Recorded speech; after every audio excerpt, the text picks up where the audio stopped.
പശ്ചിമേഷ്യൻ സംഘർഷത്തിൽ ഇറാനെതിരായ സൈനിക നീക്കം അവസാനിച്ചതായി അമേരിക്ക. ഫെബ്രുവരിയിൽ ആരംഭിച്ച എപ്പിക് ഫ്യൂറി എന്ന പേരിലെ സൈനിക നടപടിയാണ് അവസാനിപ്പിച്ചത്.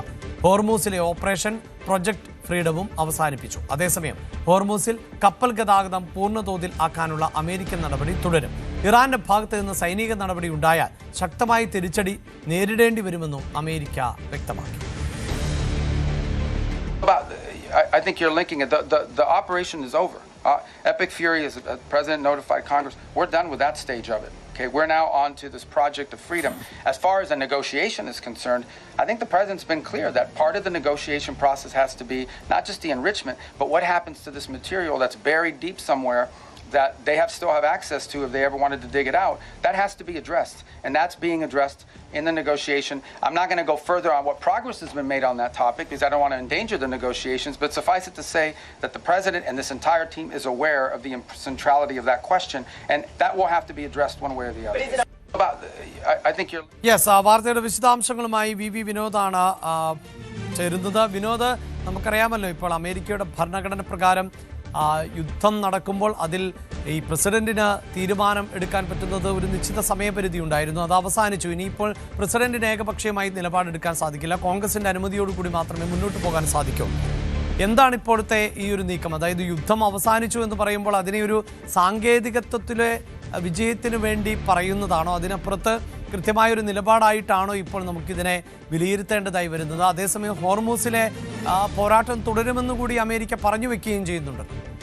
അഭിലാഷ്, ഇറാന് നേരെയുള്ള സകല സൈനിക നടപടികളും അവസാനിപ്പിച്ചതായാണ് അമേരിക്കയുടെ ഇപ്പോഴത്തെ പ്രഖ്യാപനം. എന്നാൽ ഇറാന്റെ ഭാഗത്തു നിന്ന് ഇതുവരെ ഔദ്യോഗികമായി ഒരു പ്രതികരണം ഉണ്ടായിട്ടില്ല. കാരണം കഴിഞ്ഞ കാലങ്ങളിലെല്ലാം തന്നെ ഈ ഫെബ്രുവരിയിൽ യുദ്ധം ആരംഭിച്ച ശേഷം പലകുറി വെടിനിർത്തൽ പ്രഖ്യാപനമുണ്ടായി. എന്നാൽ തൊട്ട് പിന്നാലെ വീണ്ടും സൈനിക നടപടിയുമായി അമേരിക്ക ഇസ്രായേൽ സഖ്യം മുന്നോട്ട് പോകുന്ന കാഴ്ചയാണ് ഉണ്ടായിരുന്നത്. അതുകൊണ്ട് തന്നെ ഇറാന്റെ ഭാഗത്ത് നിന്ന് കരുതലോടുള്ള പ്രതികരണം മാത്രമേ പ്രതീക്ഷിക്കുന്നുള്ളൂ.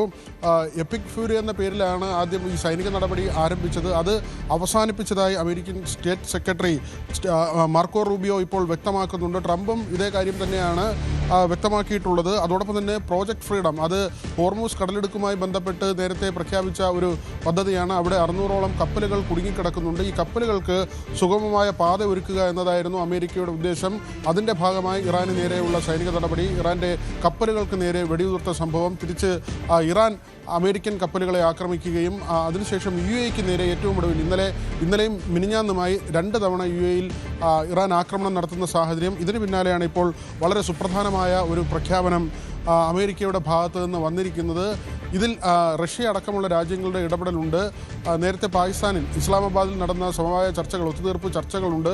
ആ ചർച്ചകൾ നേരത്തെ പരാജയപ്പെട്ടെങ്കിൽ പോലും ഇപ്പോഴും മധ്യസ്ഥ രാഷ്ട്രങ്ങളുടെ ശ്രമം മുന്നോട്ട് പോവുകയാണ്. എങ്കിൽ തന്നെയും ഇത് ഏത് സമയം വരെ മുന്നോട്ട് പോകും എന്നതിൽ ആശങ്ക നിലനിൽക്കുന്നു. അതേസമയം വിപണിയിൽ ഈ യുദ്ധം നിർത്തിയതിൻ്റെ പ്രതിഫലനമുണ്ട്. ക്രൂഡ് ഓയിൽ വില $100 താഴെ ബാരലിന് എന്ന തരത്തിലേക്ക് ഇപ്പോൾ താഴ്ന്നിട്ടുണ്ട്. അതേസമയം സ്വർണ്ണവില, ഈ എണ്ണവില താഴുമ്പോൾ ഉയരുന്ന തരത്തിൽ തന്നെയാണ് ഇപ്പോൾ ആ വിപണിയെ അതിൻ്റെ സ്വാധീനം ഉണ്ടായിട്ടുള്ളതും. ഏതായിരുന്നാലും അമേരിക്കയുടെ ഒരു വലിയ പ്രഖ്യാപനം ഉണ്ടായിരിക്കുന്നു. മലയാളികൾ ഉൾപ്പെടെ വലിയ തോതിൽ ആളുകൾ കഴിയുന്ന സ്ഥലമാണ് UAE. അവിടെയാണ് കഴിഞ്ഞ ദിവസങ്ങളിൽ ആക്രമണം ഉണ്ടായത്. നമുക്കും ആശ്വാസത്തിന് വക നൽകുന്ന ഒരു കാര്യം തന്നെയാണിത്. അഭിലാഷ്, തീർച്ചയായും മറ്റൊരു പ്രധാനപ്പെട്ട വിഷയം എന്നത് ഈ ഹോർമൂസിലൂടെയുള്ള ഗതാഗതം പുനഃസ്ഥാപിക്കുക എന്നതാണ്. ഇപ്പോഴും ഹോർമൂസിൽ ആശങ്കകൾ ഒഴിഞ്ഞിട്ടില്ല. പക്ഷേ അത് പൂർണ്ണമായും തുറക്കുന്നതുമായി ബന്ധപ്പെട്ട നടപടികൾ തുടരുക തന്നെ ചെയ്യും എന്നതാണ്. അതിലിനി ഇറാൻ്റെ പ്രതികരണം ഏറെ നിർണായകമാകുന്നൊരു സാഹചര്യമുണ്ടല്ലോ. ഈ യുദ്ധം അവസാനിച്ചാൽ പോലും ഹോർമൂസ് കടലിടുക്ക് പൂർണ്ണമായും തുറന്നു നൽകുമോ എന്ന സംശയം അവിടെ ബാക്കിയാവുകയല്ലേ? അപ്പോൾ ആഗോള സാമ്പത്തിക പ്രതിസന്ധിയിലേക്കടക്കം സൃഷ്ടിക്കപ്പെട്ടൊരു സാഹചര്യം ഉണ്ടായിരുന്നു. ഹോർമൂസ് കടലിടുക്കിലൂടെയുള്ള ഗതാഗതം സ്തംഭിച്ചതോടെ അത് പൂർണ്ണമായും ഒഴിയുന്നു എന്ന് പറയാൻ പറ്റുന്നൊരു സാഹചര്യത്തിലേക്ക് എത്തുന്നില്ല. അങ്ങനെയല്ല മനസ്സിലാക്കേണ്ടത് വിനോദ്?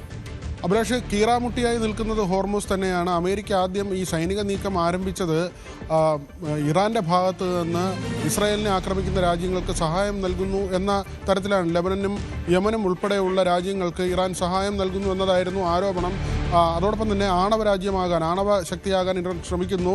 സമ്പുഷ്ടീകരിച്ച യുറേനിയം അത് ആണവ ആയുധങ്ങൾ ഉണ്ടാക്കാൻ അനുവദിക്കില്ല എന്ന തരത്തിലുള്ള നീക്കമായിരുന്നു അമേരിക്കയുടെ ഭാഗത്ത് നിന്ന് ആദ്യം ഉണ്ടായത്. പക്ഷേ പിന്നെ ഇത് ഹോർമൂസിൽ അധികാരം പിടിക്കുന്ന തരത്തിലേക്ക് മാറി. മാത്രമല്ല അമേരിക്ക കടൽക്കൊള്ളക്കാരെ പോലെയാണ് പെരുമാറുന്നതെന്ന് പരാമർശം നടത്തി സ്വയം ആഹ്ലാദിക്കുന്ന ട്രംപിനെ നമ്മൾ കണ്ടു. ഇറാൻ്റെ കപ്പലുകൾ പിടിച്ചെടുക്കുകയും അതിലെ സാധനങ്ങൾ അപഹരിക്കുകയും അതിലെ എണ്ണ അപഹരിക്കുകയും ചെയ്യുന്നു. അതിലൂടെ വലിയ വരുമാനമുണ്ടാക്കാൻ കഴിയുന്നു എന്ന് ട്രംപ് പറയുന്ന ഒരു പ്രഖ്യാപനം കൂടി നമ്മൾ കേട്ടതാണ്. അതായത് ഈ ഇസ്രായേലിന് നേരെയുള്ള ആക്രമണം അടിച്ചമർത്തുന്നതിന് വേണ്ടി, അല്ലെങ്കിൽ അത് ഒഴിവാക്കുന്നതിന് വേണ്ടി ഇറാന് നേരെ ഒരു യുദ്ധ പ്രഖ്യാപനം നടത്തി അങ്ങനെ പുറപ്പെട്ടു പോയ ട്രംപ് ഏറ്റവും ഒടുവിൽ ചെന്നു നിന്നത് ഹോർമൂസിലേക്കാണ്. അവിടെയാണ് എല്ലാ ചർച്ചകളും വഴിമുട്ടിയത്. ഇറാൻ്റെ ആവശ്യമാകട്ടെ ഹോർമൂസ് പരിപൂർണമായി തുറന്നു കിട്ടണമെന്നതാണ്. അവിടെ ഇറാൻ്റെ കപ്പലുകൾക്ക് നിർബാധം സഞ്ചരിക്കാൻ കഴിയണം. മാത്രമല്ല ഈ യുദ്ധം തുടങ്ങിയ ശേഷം ഇറാൻ കൂടുതൽ ഉപാധികളുമായി മുന്നോട്ട് വരികയും ചെയ്തു. മറ്റ് രാജ്യങ്ങളുടെ കപ്പലുകൾ അതുവഴി കടന്നു പോകുന്നതിന് ഇറാന് ചുങ്കം നൽകണം എന്ന നിലയ്ക്ക് വരെ കാര്യങ്ങളെത്തി. ഏതായിരുന്നാലും ഈ സംഘർഷ സാധ്യത നിലനിന്ന സാഹചര്യത്തിൽ കപ്പലുകളെല്ലാം തന്നെ അവയുടെ ഇൻഷുറൻസ് തുക കൂട്ടുന്ന ഒരു സാഹചര്യം കൂടിയുണ്ടായിരുന്നു.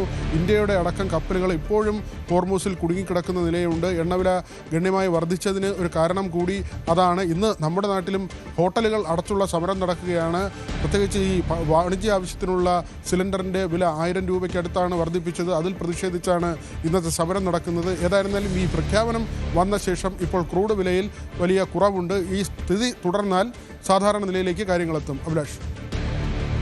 യെസ്, ലോകത്തിന് പ്രതീക്ഷ നൽകുന്ന ഒന്ന് തന്നെയാണ് യുദ്ധം അവസാനിപ്പിക്കൂ എന്ന അമേരിക്കയുടെ പ്രഖ്യാപനം. അത് പക്ഷേ എത്രത്തോളം മുഖവിലയ്ക്ക് എടുക്കേണ്ടതായി വരും. പ്രത്യേകിച്ച് പ്രകോപനം തുടർന്നാൽ തിരിച്ചടിക്കും എന്ന് ഇറാന് മുന്നറിയിപ്പ് നൽകുന്ന ഒരു സാഹചര്യം കൂടിയുണ്ട്. ഒപ്പം ഹോർമൂസ് കടലിടുക്കിലെ പ്രതിസന്ധി ഇപ്പോഴും പൂർണ്ണമായും പരിഹരിക്കപ്പെട്ടിട്ടുമില്ല. പക്ഷേ ഇങ്ങനെയുള്ള ഒരു പ്രഖ്യാപനമെങ്കിലും അമേരിക്കയുടെ ഭാഗത്ത് നിന്ന്, അതായത് എല്ലാ സൈനിക നടപടികളും അവസാനിപ്പിച്ചു എന്നാണ് അമേരിക്ക ഇപ്പോൾ പറയുന്നത്. എന്താകുമെന്ന് ഇനിയും നമുക്ക് കാത്തിരിക്കാം. കൂടുതൽ വാർത്തകൾക്ക് News 18 Keralam YouTube channel subscribe ചെയ്യുക.